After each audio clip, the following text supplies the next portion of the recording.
Welcome to Lion Technical hub.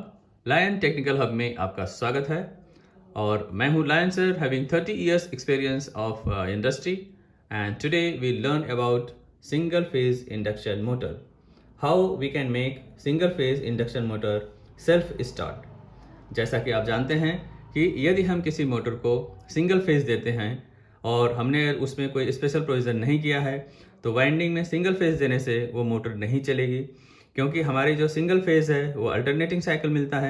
Alternating cycle मतलब आप देख सकते हैं कि अगर ये हम एसी की बात करें तो एक बार वो पॉजिटिव साइकिल जाएगा एंड वापस नेगेटिव साइकिल। अगर वो 50 हर्ट्ज है, 50 हर्ट्ज मतलब कि एक सेकेंड में 50 टाइम्स जो है इस साइकिल को कंप्लीट करेगा। एक बार ये पॉजिटिव साइकिल जाएगा एंड देन नेगेटिव मैक्सिमम होते हुए फिर जीरो पे आएगा।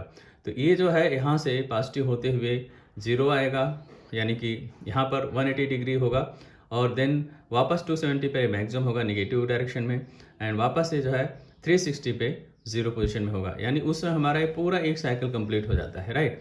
और आप जानते हैं कि एक साइकिल मतलब अगर हम इसको डिवाइड करें ये टोटल होता है 360 डिग्री। और जो 360 डिग्री यहाँ पर आप देखेंगे 0 degree, 90 degree, 180 degree, 270 degree and 180 degree, sorry 360 degree. So ये क्या होगा, ये टोटल आपका एक रोटेशन हो गया। यानी इस तरह से अगर वो 50 रोटेशन करता है तो 50 साइकिल हो जाएगा। ये तो आपको हो गई 50 साइकिल की बात, राइट। और हमें देखना ये है कि अगर हम इसमें सिंगल फेज सप्लाई देते हैं किसी वाइंडिंग में तो रोटेट क्यों नहीं होता है, क्योंकि ये जो है 50 टाइम्स जो है आप देख रहे हैं यहाँ पर एक बार ये पॉजिटिव मैग्नेटिज्म जाएगा तो उस समय आपके उसमें जो मैग्नेटिज्म का डायरेक्शन सपोज नॉर्थ बना तो मैक्सिमम में गया और वापस जो है ये जब रिवर्स हो जाएगा तो निगेटिव डायरेक्शन में वहाँ पर साउथ होगा, तो ये जस्ट वहाँ पर वाइब्रेट होगा और ये रोटेट नहीं हो पाएगा, राइट। क्योंकि ये पॉजिटिव और पॉजिटिव निगेटिव सेम जो है मैग्नीट्यूड में आपका बनता रहेगा। तो इस तरह से इसमें कोई भी रिजल्टेंट फोर्स जो है ना आप देखेंगे पॉजिटिव और निगेटिव मिला के जीरो हो जाएगा, तो मोटर रोटेट नहीं होगा। इसलिए क्या होता है, इसको हमें जो है सिंगल फेज मोटर को हमें रोटेट करने के लिए जो अरेंजमेंट करते हैं उसके बारे में हम डिस्कस करेंगे, राइट। तो मैं उन दोस्तों से रिक्वेस्ट करूंगा कि जो अभी हमारे चैनल से पहली बार जुड़े हैं कृपया हमारे चैनल को सब्सक्राइब कर लें। और इस तरह से मैं टेक्निकल वीडियोस जो है देता रहता हूं, तो उनको जो है उसका जो नोटिफिकेशन मिल जाएगा उनको और इसका फ़ायदा उठा सकेंगे, राइट। तो आइए फिर स्टार्ट करते हैं। इंडक्शन मोटर को जो हम सेल्फ स्टार्ट बनाते हैं तो हम करते क्या हैं इसमें, बेसिकली एक तो है स्प्लिट फेस मशीन, यानी कि स्प्लिट फेस मोटर, यानी कि मोटर में हम जो वाइंडिंग बनाएंगे तो उसमें हम क्या करेंगे उसके फेस को स्प्लिट कर देंगे, राइट। जैसे आप ऊपर डायग्राम में आप देख रहे होंगे ये पोर्शन है आपका रोटर का, और रोटर में जो ये पोर्शन आप देख रहे हैं ये उसके रोटर के कंडक्टर्स हैं और ये आपका सॉफ्ट है, ये मैंने मार्क किया है, ये रोटर है। और रोटर के आप जो है एक तरफ देख रहे हैं स्टार्टिंग वाइंडिंग यहाँ लगा हुआ है और दूसरी तरफ मेन वाइंडिंग है। स्टार्टिंग वाइंडिंग को ऑक्सिलरी वाइंडिंग के नाम से भी जानते हैं और यह आपका मेन वाइंडिंग, राइट।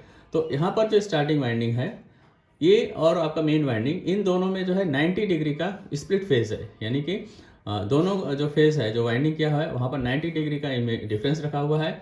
तो जब हम एसी सप्लाई देते हैं, यहाँ सिंगल फेज सप्लाई हम देते हैं, तो क्या होता है कि जो इसमें और इन दोनों के बीच में जो करंट है उसमें 90 डिग्री फेज शिफ्ट होता है, जिसकी वजह से ये जो है दो जो है पॉलीफेज की तरह ऐड करता है। इसमें जो रिजल्टेंट होगा, क्योंकि ये ऑलरेडी चेंजिंग मैग्नीट्यूड है इसका, तो क्या होगा इसमें आप देखेंगे कि एक रोटेटिंग मैग्नेटिक फ्लक्स इंड्यूस होगा। जो मैग्नेटिक फ्लक्स है ये रोटर के जो बार्स हैं इससे कट होगा, इनका अपना जो मैग्नेटिक फ्लक्स इंड्यूस्ड होगा, इसमें दोनों में जो फोर्स जनरेट होगा आप बोल सकते हैं, जिसकी वजह से ये रोटर आपका रोटेट करना शुरू कर देगा।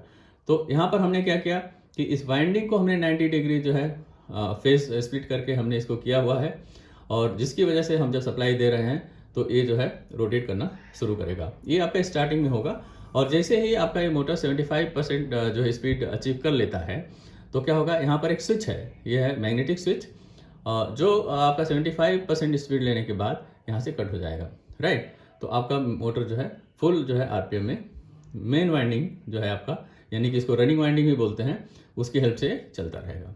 तो इस तरह की मोटर का जो अरेंजमेंट होता है इसको हम बोलते हैं स्प्लिट फेस मशीन। अगर हम इसको देखें यहाँ पर मोटर में दिखाया हुआ है, तो मोटर में ये जो स्विच होती है मोटर के अंदर ही होता है आपका, और ये आप जो रोटर देख रहे हैं यहाँ से ये रोटर रोटेट होगा, ये आपका जो है वाइंडिंग है, इसको हम बोलेंगे यहाँ पर देखिए ये आपका ऑक्सिलरी वाइंडिंग है, या आप बोल सकते हैं कि स्टार्टिंग वाइंडिंग। ये हो जाएगा स्टार्टिंग वाइंडिंग, या हम इसको बोल सकते हैं ऑक्सिलरी वाइंडिंग भी बोलते हैं, ऑक्सिलरी वाइंडिंग, राइट।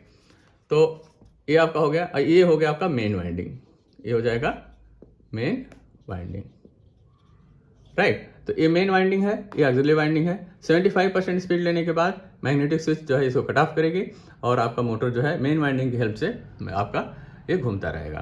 तो ये जो है बेसिकली इसकी जो फ्लेस स्प्लिटिंग है 90 डिग्री है। ये वाइंडिंग करते वक्त ही इसको जो है ये अरेंजमेंट करते हैं, ठीक है। इसमें किसी तरह का कैपेसिटर और इस तरह का हम यूज़ नहीं करते हैं। ओनली फेस को हम जो है वाइंडिंग के समय ही 90 डिग्री जो है स्प्लिट करते हैं, उसको फेस डिफरेंस रखते हैं, और जिसकी वजह से इसके दोनों के करंट और इस वाले करंट में जो फेस डिफरेंस है, जिसकी वजह से जो रिजल्टेंट होगा फोर्स का, और वो जो है शिफ्ट होता शुरू होगा, जिसकी वजह से ये रोटर रोटेट होता है। आपको पता होगा, जो मैं पहले वीडियो में कवर कर चुका हूँ, कि जब ये आपका जो है कि इसमें हम कोई सप्लाई नहीं देते हैं रोटर में, यानी when ever a conductor place in a magnetic field, जब ने हम सप्लाई दिया इसको 1 फेज AC का, तो क्या हुआ, ये जो है आपका कॉयल मैग्नेटिक फ्लक्स इंड्यूस हुआ, और ये मैग्नेटिक फ्लक्स जो है ये आपके रोटर के, यानी यहाँ पर जो है स्टेटर का मैग्नेटिक फ्लक्स आपका रोटेटिंग है इन दोनों का, तो क्या होगा कि उस फ्लक्स के, यानी उस फील्ड से कट होगा आपका ये कंडक्टर रोटर के, और इस कंडक्टर में जो EMF जनरेट होगा, क्योंकि ऑलरेडी स्टार्टेड है, तो क्या होगा कि इसके अंदर एक फील्ड जनरेट होगा, और उस फील्ड के दोनों के बीच में जो फोर्स एक्सपीरियंस होगा, जिस वजह से ये रोटर रोटेट करेगा, राइट। तो ये आपका बेसिक फंडा है, और यही है आपका सेल्फ स्टार्टिंग। हम इसको बना दिया। और कैसे हमने इसको सेल्फ स्टार्टिंग बनाया, क्योंकि हमने यहाँ पर जो फेज है, यानी कि मेन वाइंडिंग और स्टार्टिंग वाइंडिंग या ऑक्सिलरी वाइंडिंग हम बोलेंगे, इन दोनों का जो फेज है वो डिफरेंस हमने 90 डिग्री वाइंडिंग के समय ही हमने कर दिया था, राइट। और जब 75% स्पीड पकड़ लेगा तो मैग्नेटिक स्विच इसको कट ऑफ कर देगी स्टार्टिंग वाइंडिंग को, और मेन वाइंडिंग की हेल्प से मैक्सिमम RPM पे रन करता रहेगा, ठीक है। इस तरह के मोटर जो है छोटी कैपेसिटी के होते हैं, और इसको जो है 1/2 HP या 0.75 1 HP तक हम इसको यूज़ कर सकते हैं, राइट। तो ये तो हुआ आपका स्प्लिट फेस मशीन। अब हम आपको बताएंगे कि इसमें जो है हम एक है स्टार्टिंग वाइंडिंग और कैपेसिटर यूज़ करके, यानी कि हम बता सकते हैं capacitor start induction run motor, right. तो दूसरा हम मोटर के बारे में आपको डिस्कस कर लेंगे, capacitor start induction run motor. ये आपके सामने ये डायग्राम है, यह है capacitor start induction run motor. इसमें क्या होता है कि आप यहाँ पर सर्किट डायग्राम देख लें, हम सिंगल फेज AC सप्लाई यहाँ पर जब हम देते हैं, तो क्या होता है, यहाँ पर आपका एक स्टार्टिंग वाइंडिंग है, यहाँ एक कैपेसिटर यूज़ करते हैं, यहाँ पर जो है कि एक स्विच होता है, यही है आपका मैग्नेटिक स्विच, ये आपका रोटर है, और ये शाफ्ट है, ये स्टार्टिंग वाइंडिंग है, ये आपका मेन वाइंडिंग है, राइट। तो मेन वाइंडिंग आपको सप्लाई आपने मेन वाइंडिंग में दिया है, स्टार्टिंग वाइंडिंग के ही अक्रॉस में जो है कैपेसिटर कनेक्ट होता है, और उसी में आपका मैग्नेटिक स्विच होता है, राइट। तो इसमें क्या होता है कि जैसे आप सप्लाई देंगे, यहाँ से जो है ऑलरेडी ये पैरेलल कनेक्टेड है, सप्लाई आपकी जो है मेन वाइंडिंग में जाएगी, और सेम सप्लाई आपके स्टार्टिंग वाइंडिंग में जाएगी थ्रू कैपेसिटर। और आप जानते हैं कि जब कैपेसिटर से होकर के ये सप्लाई जाएगी, तो ये जो कैपेसिटर क्या करता है, ये आपके इस फेस को जो है शिफ्ट कर देता है, राइट। वो डिपेंड करता है इसकी वैल्यू पे कि ये कितना जो है हमने लगाया हुआ है। तो ये 90 डिग्री यहाँ पर फेस शिफ्ट हो जाएगा। तो क्योंकि आपका यहाँ पर होता है कि जो कैपेसिटर है, और इसीलिए हम फेस शिफ्ट के लिए यहाँ पर कैपेसिटर हमने लगाया हुआ है, ये ओनली स्टार्टिंग के टाइम ही है। और जैसे हमारा फेस शिफ्ट होगा, तो जो हम स्प्लिट फेज हम जो है ऊपर आपको बताए थे कि हम 2 वाइंडिंग लगा के 90 डिग्री स्प्लिट कर रहे थे, वही काम आपका यहाँ पर कैपेसिटर कर रहा है। कैपेसिटर लगाने से हमारा जो है दोनों में यहाँ पर जो है फेस शिफ्ट हो जाएगा 90 डिग्री का, और स्टार्टिंग टाइम जो है इसको अच्छा टार्क मिलेगा। और जब ये मोटर हमारा 75% RPM से ये रोटेट करने लगता है, उस कंडीशन में क्या होगा, हमारा ये मैग्नेटिक स्विच जो है ये इसको ब्रेक कर देगा, यानी कि आपका स्टार्टिंग वाइंडिंग बाईपास हो जाएगी, और हमारा मेन वाइंडिंग की हेल्प से आपका ये जो है मोटर चलता रहेगा, राइट। तो यहाँ पर हमने क्योंकि कैपेसिटर यूज़ किया है, तो इसलिए इसका नाम पड़ा है capacitor start induction run motor, यानी कि रनिंग इसका इंडक्शन मोटर की तरह ही है, ओनली स्टार्टिंग टाइम हम कैपेसिटर को सर्किट में ले रहे हैं, इसलिए हम इसको बोलते हैं capacitor start induction run motor. और ये जो कैपेसिटर है ऊपर होता है, जो कि मैं आपको इस वाले डायग्राम में बता दूं क्लियरली। यहाँ पर आप देख सकते हैं कि ये अरेंजमेंट है, सिंगल फेज AC सप्लाई आपने दिया है, ये आपकी रनिंग वाइंडिंग है, ये आपका मेन वाइंडिंग बोल सकते हैं इसको। और ये जो है आपका रोटर है, और ये पोर्शन जो मैंने दिखाया है ये आपका सॉफ्ट है। ये रोटर में इस तरह के जो हैं ये बार्स हैं, जो आपका यहाँ पर जब मैग्नेटिक फ्लक्स जनरेट होगा तो वो मैग्नेटिक फ्लक्स इन बार्स से जो है कट होंगे। तो इसके ऊपर जो ऑलरेडी करंट फ्लो होगा, और क्योंकि ये शॉर्टेड है तो इसका एक मैग्नेटिक फ्लक्स इसमें भी जनरेट होगा जो इसके अपोजिट इन नेचर होगा। और क्योंकि ये रोटेटिंग मैग्नेटिक फ्लक्स जनरेट हो रहा है तो इसको फॉलो करने की कोशिश करेगा। तो ये आपका रोटर फ्री टू रोटेट है, इसलिए रोटर रोटेट करना शुरू कर देगा, राइट। और इसमें आप देखेंगे कि जब ये 75% की जो है आरपीएम अचीव कर लेता है तो मैग्नेटिक स्विच जो है यहाँ पर है मैग्नेटिक स्विच, ये क्या करता है उस समय इसको कट ऑफ कर देता है। कैपेसिटर आपका बाहर होता है, यानी कि ये जो मोटर आपने देखा है ये मोटर हमने बनाया हुआ है, और इसके बॉडी के ऊपर यहाँ पर कैपेसिटर है, और यहाँ से जो है कैपेसिटर, कभी कभी कैपेसिटर वीक हो जाता है, आपने देखा होगा कि आरपीएम मोटर का कम हो जाता है, तो हम क्या करते हैं कैपेसिटर को चेंज कर देते हैं, राइट। तो ये तो हुआ उसके प्रॉब्लम्स में, सॉल्विंग में आप कर सकते हैं। और ये जो कैपेसिटर है यही आपका जो है फेस स्प्लिट करता है 90 डिग्री का। और अब आप समझ गए होंगे कि ड्यूरिंग स्टार्टिंग कैपेसिटर सर्किट में होता है, ये आपका स्विच बना होता है, और जब 75% आरपीएम अचीव कर लेता है तब ये स्विच जो है ब्रेक हो जाता है, क्योंकि मैग्नेटिक स्विच है। और आप जैसे ये सेंट्रीफ्यूगल स्विच है तो उसमें क्या होगा कि ये कट ऑफ करता है आफ्टर 75%, उससे ऊपर जब आरपीएम होगा तो ये लाइन से कट ऑफ कर देगा। तो आपकी जो स्टार्टिंग वाइंडिंग थी ये आप इसको बोल सकते हैं, ये जो स्टार्टिंग वाइंडिंग को ऑक्सिलरी वाइंडिंग ही बोलते हैं, ऑक्सिलरी वाइंडिंग, राइट। तो ये जो है सर्किट से बाहर हो जाता है और आपका फुल स्पीड में जो है रनिंग वाइंडिंग की हेल्प से या मेन वाइंडिंग की हेल्प से आपका ये मोटर चलता रहता है। तो इस तरह के मोटर को हम बोलते हैं capacitor start induction run motor.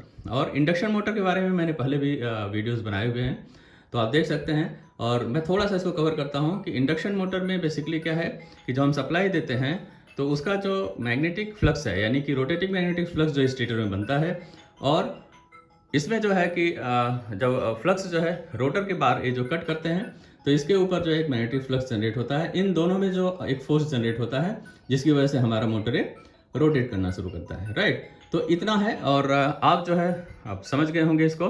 तो दोस्तों, अगर हमारा वीडियो आपको पसंद आया है और आपने कुछ सीखा है इससे, तो हमारे वीडियो को आप लाइक करें, अपने दोस्तों को शेयर कर दें, और सब्सक्राइब करना न भूलें, ताकि आपको नेक्स्ट वीडियो जो है इमीडिएट मिल जाए और इसका आप फ़ायदा उठा सकें। यह काफ़ी इंपॉर्टेंट है बेसिक समझने के लिए, और उन बच्चों के लिए जो जेई या ITI का भी एग्ज़ाम दे रहे हैं, SSC का एग्ज़ाम दे रहे हैं, या 12th में हैं, उन लोगों के लिए बहुत ही फ़ायदेमंद है। और जो डिप्लोमा कर रहे हैं हमारे बच्चे लोग, उनके लिए भी बहुत बेनिफिशियल है। और ये कॉन्सेप्ट आपने अगर समझ लिया है तो मैं उम्मीद करता हूँ कि आगे आपको बहुत आसान होगा समझने के लिए। तो थैंक यू वेरी मच, मिलते हैं अगले वीडियो में। जय हिंद।